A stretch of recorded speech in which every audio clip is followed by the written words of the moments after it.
Assalamu alaikum, dear friends. Today, the topic which we are going to present in front of you is a marriage, classification of marriage and essentials of the marriage. So, Bismillahirrahmanirrahim. सबसे पहले marriage समझते हैं कि marriage क्या होता है हमारे पास. Marriage is actually a civil contract. Civil contract यानी वो agreement that is between two parties. दो पार्टीज़ के दरमियान एक एग्रीमेंट हुआ होता है, यानी हस्बैंड एंड वाइफ के दरमियान एक मैरिज, एक सिविल एग्रीमेंट हुआ होता है.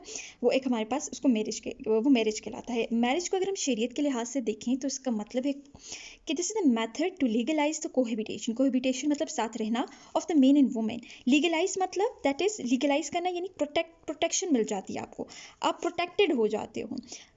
ठीक है, आप प्रोटेक्टेड हो जाते हो, आपको लॉ की प्रोटेक्शन मिल जाती है.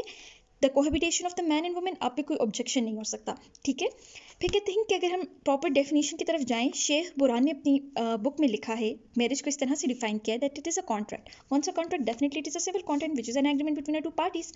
सो शेख बुरहान कहते हैं कि this is a contract to legalize again, यानी टू उसको लॉ के अकॉर्डिंग कर देना. ठीक है, लॉ के अकॉर्डिंग कर देना the intercourse and the procreation of the children.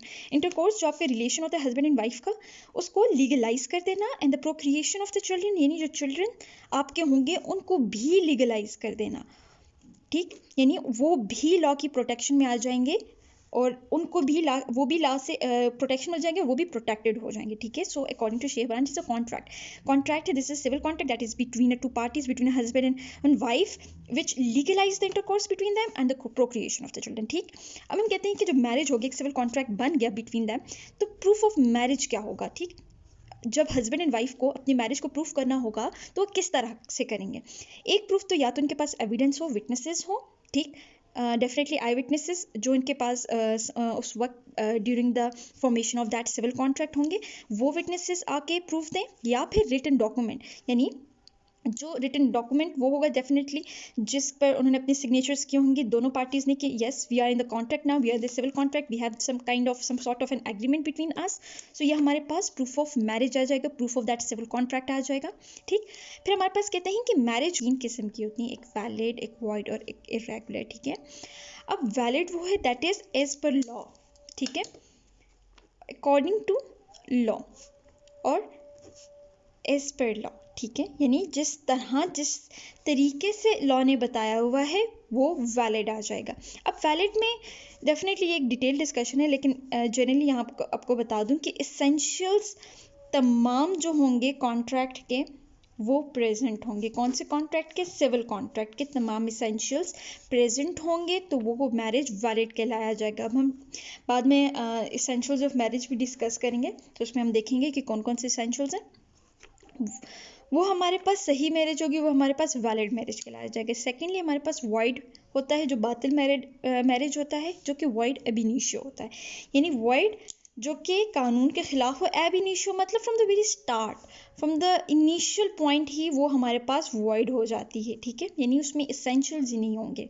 अब मे बी वो इसेंशियल हमारे पास ये हो कि हस्बैंड जो सिविल कॉन्ट्रैक्ट, क्योंकि जब हम कॉन्ट्रैक्ट की बात करते हैं तो कॉन्ट्रैक्ट में हम कहते हैं कि फ्री कंसेंट होना ज़रूरी है. ठीक है, free consent of the parties is very necessary, यानी रजामंदी बगैर किसी इन्फ्लुएंस के, नो इन्फ्लुएंस होना चाहिए किसी पार्टीज़ में जब वो एग्रीमेंट कर रहे हो. इन केस अगर हस्बैंड एंड वाइफ के दरमियान फ्री कंसेंट ना हो तो वो हमारे पास वॉइड मैरिज आ जाएगा, वॉइड एब इनिशियो हो जाएगा. यानी बीवी पे ज़ोर ज़बरदस्ती से उसका निकाह करवा दिया जाए या शोहर का, तो इस तरह से वो हमारे पास वॉइड एग्रीमेंट होगा क्योंकि बीच में फ्री कंसेंट नहीं है. ठीक, ये हमारे पास एक इसेंशियल है और यहाँ पर बहुत से इसेंशियल्स होते हैं जो उसको मैरिज को अफेक्ट करते हैं. हम इसका जो वैलिड, वॉइड और इरेगुलर मैरिज हैं उनके अलग टॉपिक को डिटेल में डिस्कस करके वीडियो डालेंगे. थर्ड हमारे पास आता है इरेगुलर, जिसमें अब मैरिज इरेगुलर नहीं होती. ठीक है, जो सर्कमस्टांसेस होते हैं, irregularity occurs because of the circumstances. Marriage जो होती है वो उसके इसेंशियल्स तो प्रेजेंट होते हैं. ठीक है, वो वैलिड ही एक तरह का कंसिडर किया जाता है, लेकिन उसमें इरेगुलरिटी जो होती है उसको इरेगुलर इसलिए कहा जाता है क्योंकि जो उसके सर्कमस्टांसेस होते हैं, जिस हालात में वो शादी की गई या जिस तरह से वो शादी हुई वो इरेगुलर थे. ठीक है, इसलिए ये भी हमारे पास एक क्लासिफिकेशन ऑफ मैरिज में आता है.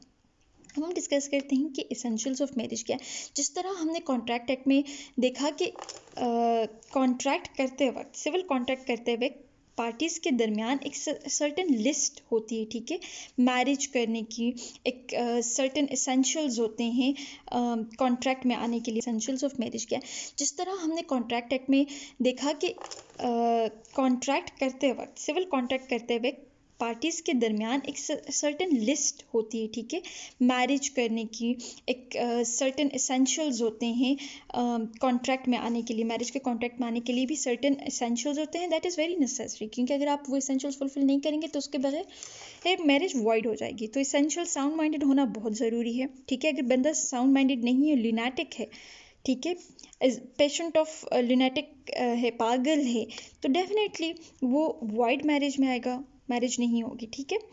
फिर हमारे पास आता है मेजॉरिटी एज।